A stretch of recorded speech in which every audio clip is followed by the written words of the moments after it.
Hey, Alex, today in modern society, especially here in the U.S., we take a lot of things for granted, don't you think? Oh, yeah, we do. We do. What are some things? What are some things we take for granted? I think we take for granted transportation. Yeah. Granted, clean water.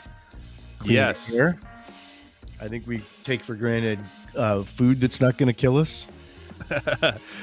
Yeah. I mean, I think the modern world is world really isn't trying to kill us as much as it used to. Well, you actually hit the nail on the head with the clean drinking water. And we've talked about this a little bit. We've talked about the fact that a lot of times disease was linked to, what did you call it? Miasma?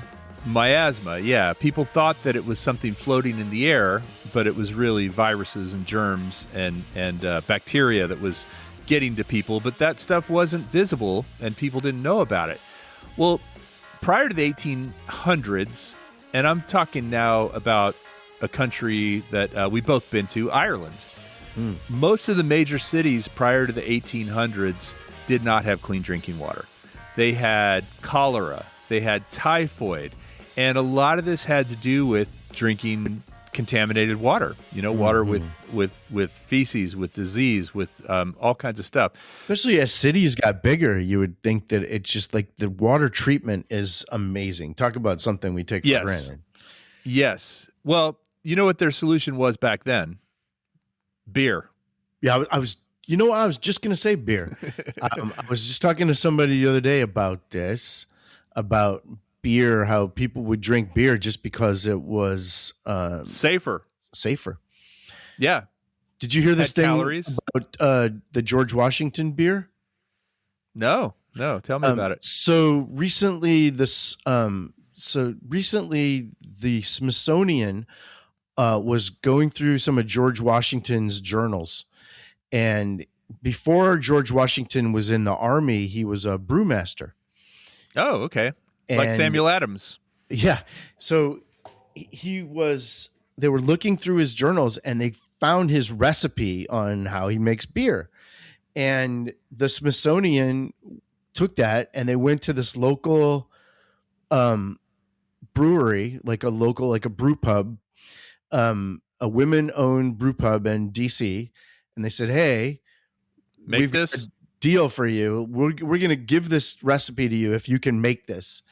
And they said they had to take a lot of liberties because it would just say like 1/4 yeast, but it wouldn't say like a quarter or what, a quarter pound or quarter cup, a quarter. Right. Whatever. Right. So they had to like infer what it meant. So they made a beer, and you can go to this brewery, and like I said, it's like a brew pub. You can go in DC right now and you can drink George Washington's original recipe. And then they made another one that takes that, but makes a more modern, more palatable taste. Cause they said it's not that good, but the modern one is actually quite good.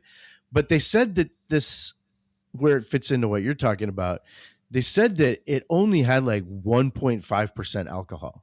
And children would drink this. Everyone was drinking beer because it was safe. And they said you can't get drunk on 1.5%. I think even like in Colorado, the 3.2 beer won't really, you have to drink a lot of beer to even get a buzz. And this is you got the altitude. You got the altitude there. So that combines. But yeah, it was not considered a vice in the 1700s. It was just what you had because the water was contaminated, risky. And, the monks had been doing this. The Germans had been doing this. The Irish were doing this. The Brits were doing this. Well, in 1759, there was a guy. He was 34 years old at the time in 1759. He received $100 in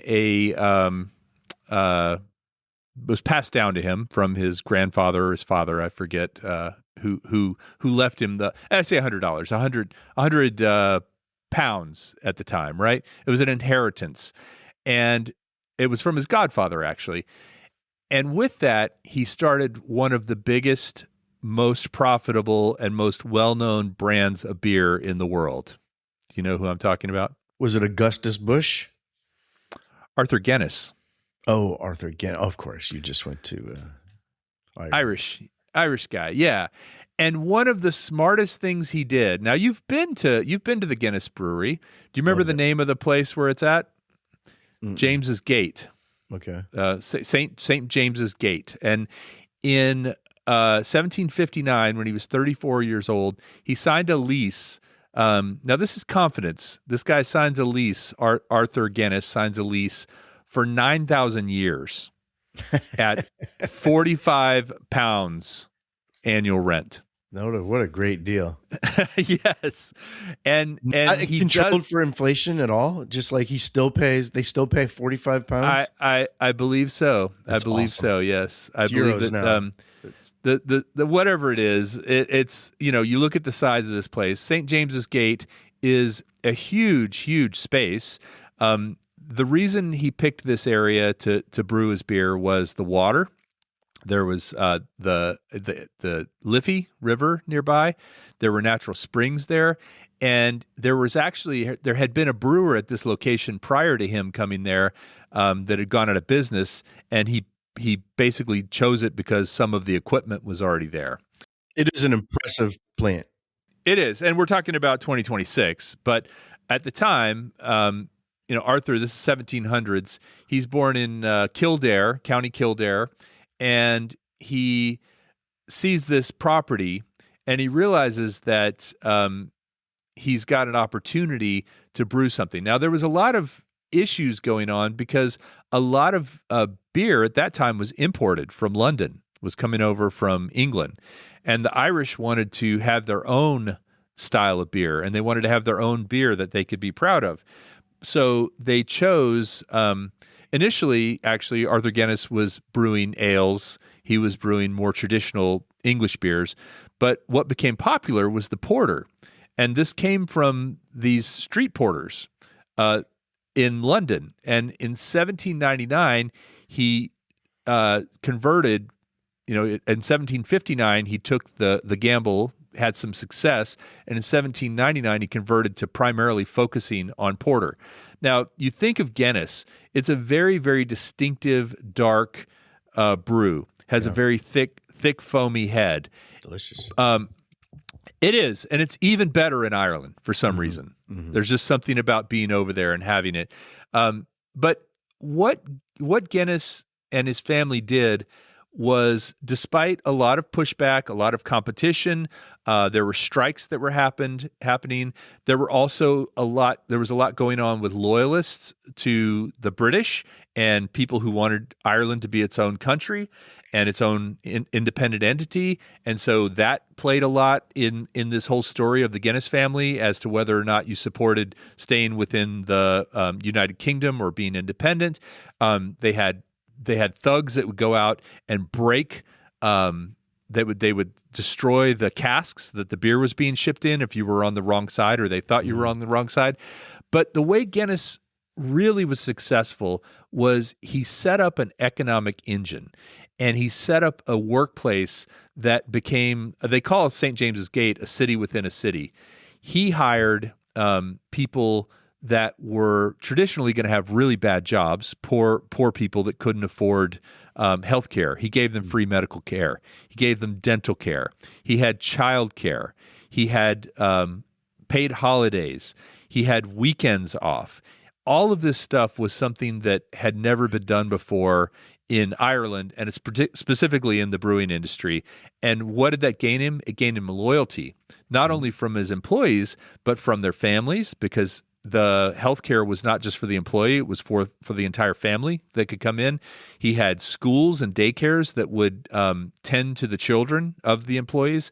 And he created this culture within St. James's Gate in Dublin that was almost like today. People want to work for some of these really fast-growing tech companies, like it's a prestige job to work for Apple or to work for Tesla or SpaceX or Facebook or whatever.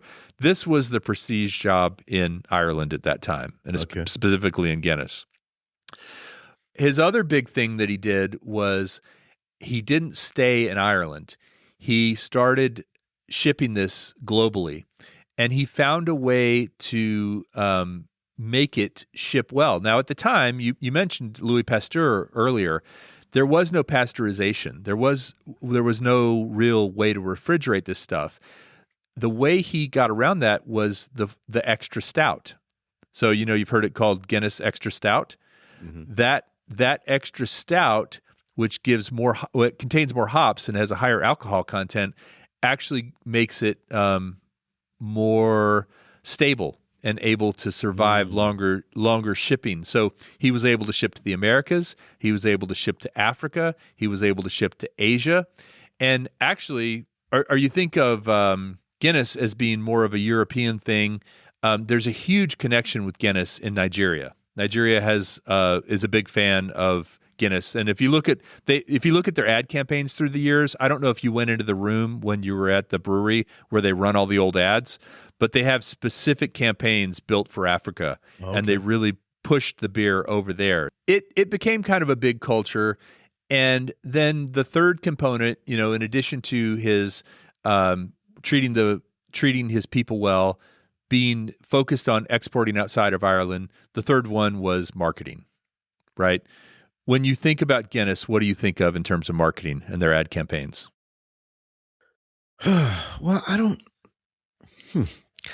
That's a tough one because I don't. I'm gonna say it. I'm gonna say it, and you're gonna say, "Oh yeah." Okay. The toucan with the Guinness balanced on its beak, right? No, I don't know what you're talking about. Oh, I think if you saw it, you would. You see this in bars all the time. They were one of the first companies to do a lot of advertising, and their big slogan was "Guinness is good for you." They would show. No, that doesn't look familiar to me. I'm looking at this right now. The lovely day for a Guinness with the toucan yes. I've never seen that before. Wow. Well, they actually hired an agency out of London to do their ads for them. And this was in the late 1800s when they started doing this advertising. And the whole take on it was that the animals would be a little more memorable and a little more cute. And so they decided to actually use the toucan as their mascot. They also used the harp as a mascot. That had been since the ancient days. That's what I think of when I think of Guinness, is the harp. The other one that was pretty famous, that was in a lot of their ads, was a sea lion. It would be balancing a Guinness on its nose. Have you seen that before? Does that sound familiar? No. Yeah, if you typed in sea lion and Guinness, you would see that as well. So these ads were something that I would have seen looking at magazines in the 70s and 80s in the US? Absolutely. They still and these are I was are only often reading like highlights. Well, there was Goofus and Gallant. Gallant drank a lot of Guinness back in the day. I'm sorry, Goofus drank a lot of Guinness back in the day. It was kind of just a groundbreaking company to advertise their wares, their beer, in a way that was lighthearted. Nobody had done this before, and it stood out. If you think about Britain and Ireland being kind of like gray and dark and rainy, they used these tropical images of toucans with bright colors, and it really stood out, and it kind of made them very, very popular and famous. So yeah, because German beers are often like, they use images of like monks and a lot of that 16th century stuff, like wheat and hops and barley. You see pictures of that stuff. You don't see a lot of personality in it, and you don't see a lot of whimsy in it. No, the German way of advertising his beer is very like a religious thing. Yeah, almost. Yeah, not something that you the monasteries do for fun. Yeah. Well, the other couple of things that kind of came out of Guinness that really helped stand it apart. Now, are you familiar with the 1 minute and 59.5 seconds or 119 seconds rule? this is how long you have that the bartender's supposed to leave it sitting before you're allowed to drink it. And there's a place where they put it that you're not allowed to breach that and touch it, right? Correct. Yeah. So the way they pour a Guinness in Ireland, and this was according to Guinness's official standards, the bartender would take a glass, it's a tulip glass is what it's called, hold it at a 45-degree angle, pull the handle, and fill it to 3/4 full, right up to the Golden Harp logo. Mm-hmm. So that was kind of where they would stop. Then they would set it to rest for 119.5 seconds. That's a minute and 59.5 seconds. Thing of almost beauty, 2 minutes. Isn't it? Yes. And when it got to that mark, they would pick it back up, put it under the tap, and push the tap away, which caused the nitrogen. It was basically how long it took the nitrogen bubbles to go to the bottom and then come back up within the bottle. And it was when you do that, that gives you that creamy white head.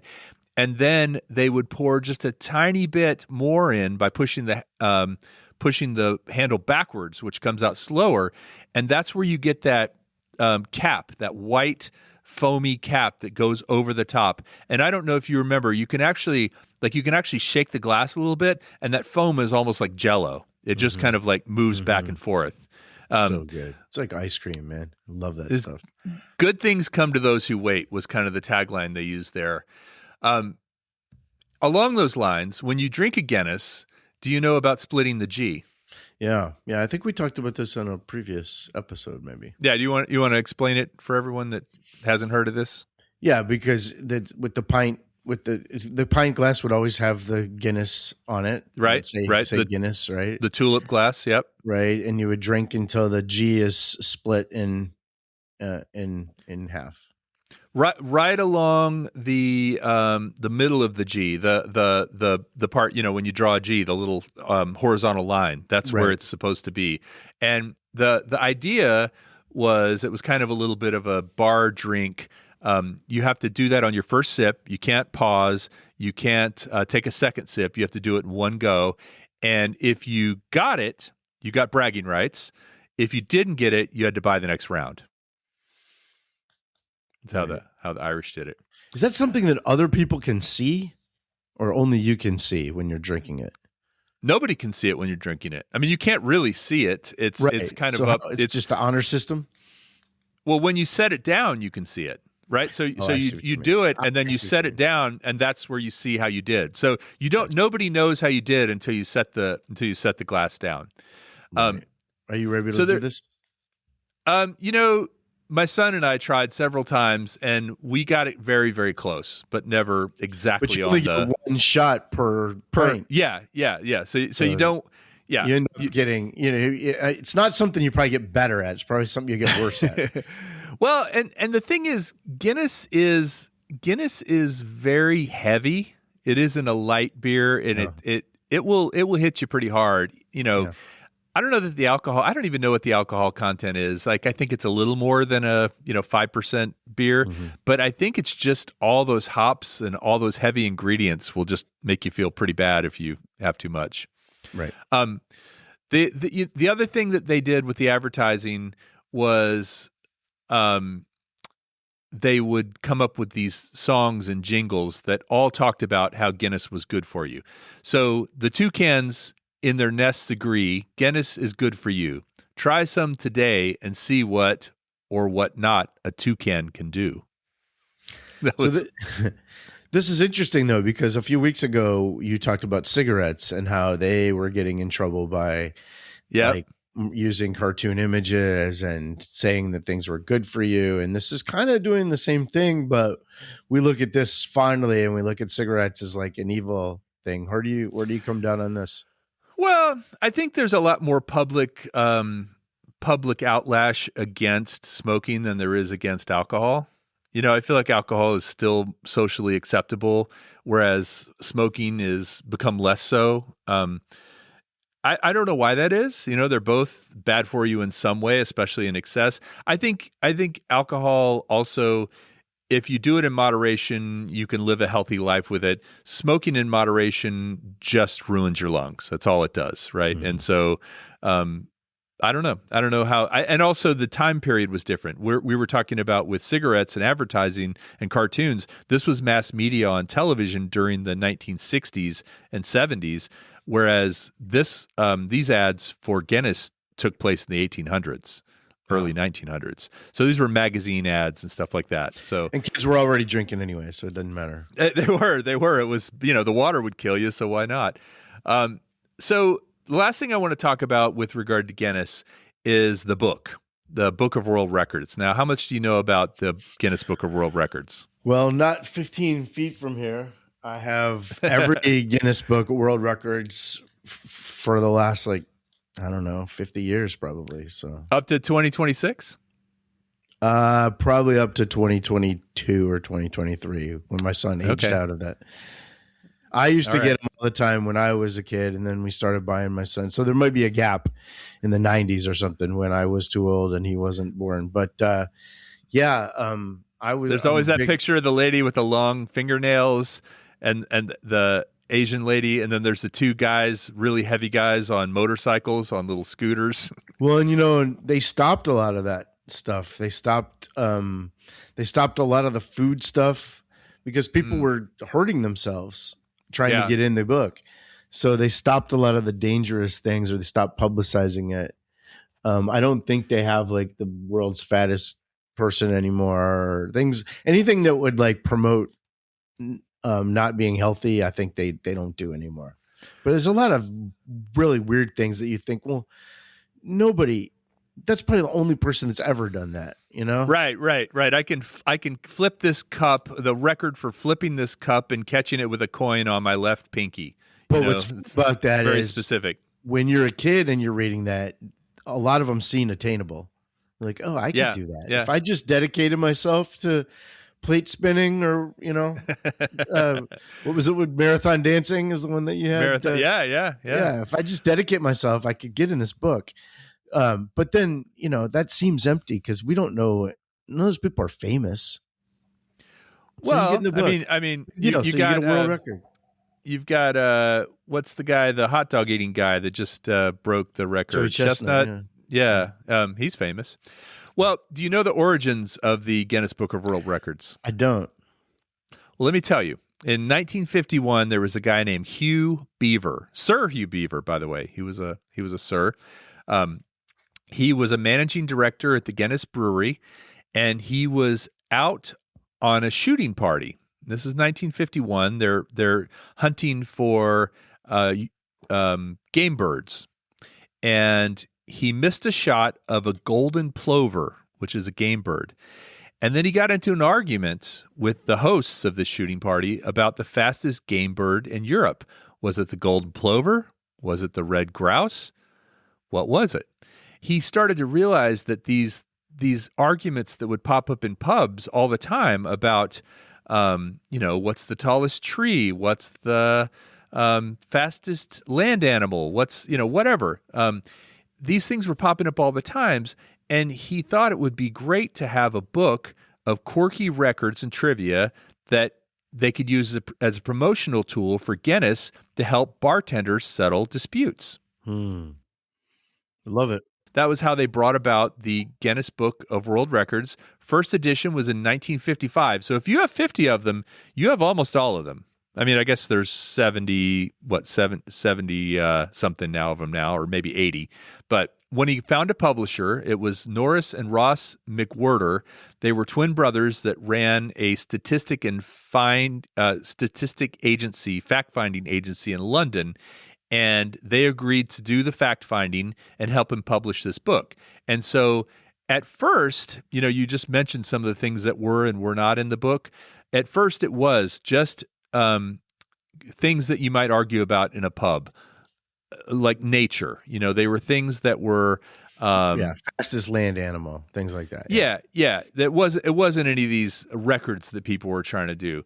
But the book sold out. Its first edition was 198 pages. It was a giveaway. They gave it away at these pubs, sponsored by Guinness. And by Christmas, they started selling it because it was so popular, and it became the number one bestseller in 1955 in the UK because it was so popular. In 1956, they launched a U.S. edition. They started translating it into other languages, and they continued, it continued to grow, got bigger and bigger, was still associated with Guinness. And then in the 70s, that's when they really started switching over from scientific, environmental, human facts into more stunts and bizarre feats of endurance and stuff like that. So, Evel largest Knievel pizza, stuff. sword swallowing, all that kind of stuff started to be more of a thing during the 70s. Well, eventually the book was sold off to another publisher, but they maintained the name Guinness Book of World Records. Yeah, I was going to say, I remember when I was at Guinness Brewery, I remember going in the gift shop expecting to see that I could buy the book too, and there was no references to that book anywhere that I could see. So I figured they must have sold that, but the name, because of the name recognition, is still there, huh? Yeah, that's right. And it was something that was already so popular they didn't want to rename it. So when the publishers bought it, and it's still going on, but ultimately, if you think about Arthur Guinness back in 1759, a guy signing a lease for 9,000 years is either genius or crazy, and I think he fell into the genius category for sure.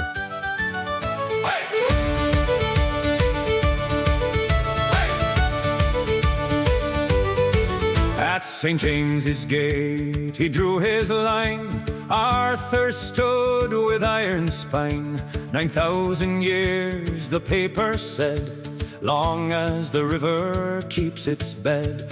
Through stone and smoke the word ran far, from Dublin dock to every bar. He signed his name, he held the key, and set the stout upon the sea. Arthur Guinness, pour it deep. Arthur Guinness, black and sweet. 9,000 years at St. James's Gate, a long, long lease that sealed its fate. Arthur Guinness. Guinness is good for you. Then barrels rolled on foreign ground to every port that could be found. From Cork to Calais, ship to shore, they asked for more and more and more. The casks went out by sail and rain across the cold Atlantic chain. His name went where the gulls would fly, and left a dark mark on the sky. Arthur Guinness, pour it deep. Arthur Guinness, black and sweet. 9,000 years at St. James's Gate, a long, long lease that sealed its fate. Arthur Guinness. Guinness is good for you. Hey!